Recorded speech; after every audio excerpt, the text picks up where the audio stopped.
Ito yung isda, guys.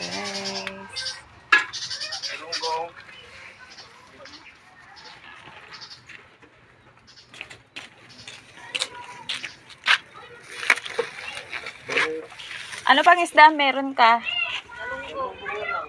Ayun na lang. Wala na iba, bangos, wala. Sige, yan. Ito na lang.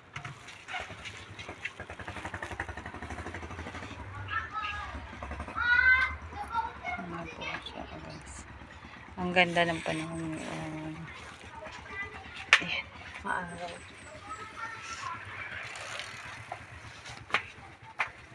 May 20 ka?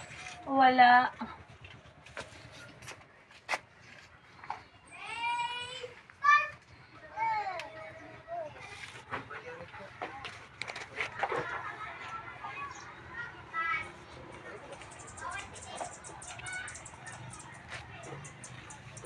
Bili na natin ha.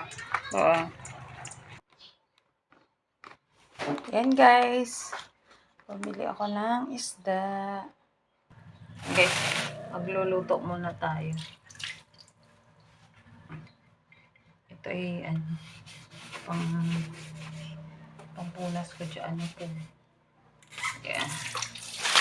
Magluto tayo ng isda.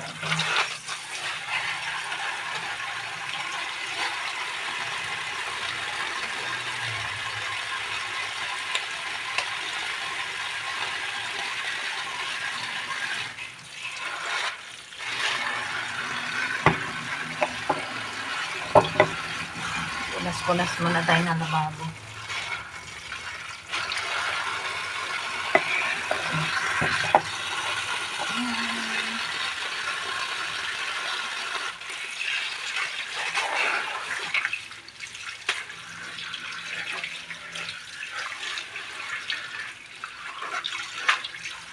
Hugas muna tayo ng isda, guys. Para may makain ang ating alaga. Hindi ko na, para sa aso at pusa, guys, hindi ko na tinatanggalan ng hasang at saka bituka. Kasi kinakain naman nila at saka luto naman. Ang iba kasi, tinatanggal daw yung hasang at bituka. Para daw hindi maging dalisin daw yung mga hayop pag kumain. Pero sa awa naman ng Diyos, guys, ang aking mga alaga ay hindi naman ginagalis.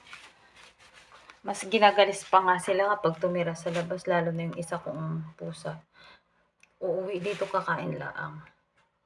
Isa lang muna natin, guys. Luluto muna tayo ng pagkain ng pusa.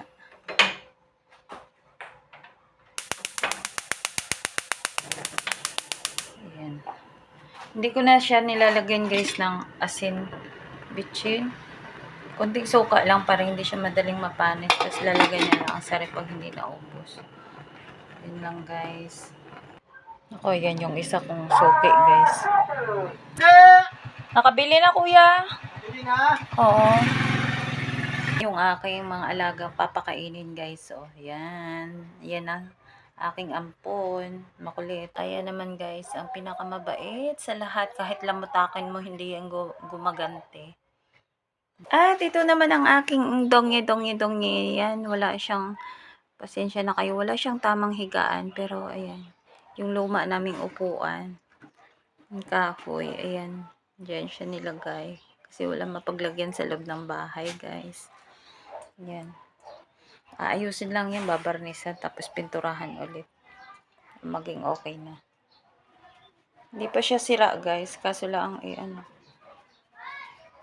wala mapaglagyan sa loob ng bahay. Yan, guys. Ang ganda ng panahon. Oh. Ang sarap maglaba. Ganito. Maaraw siya, guys. Maliwalas. So, maliwalas ang langit.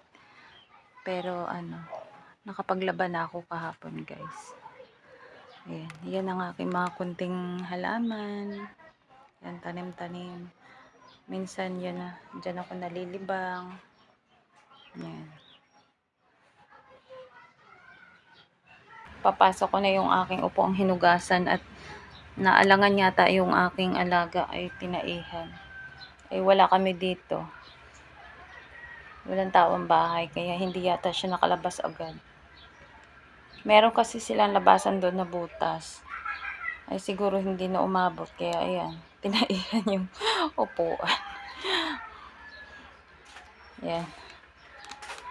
Yan guys, ang panahon. Ang ganda ng ano guys, bulaklak.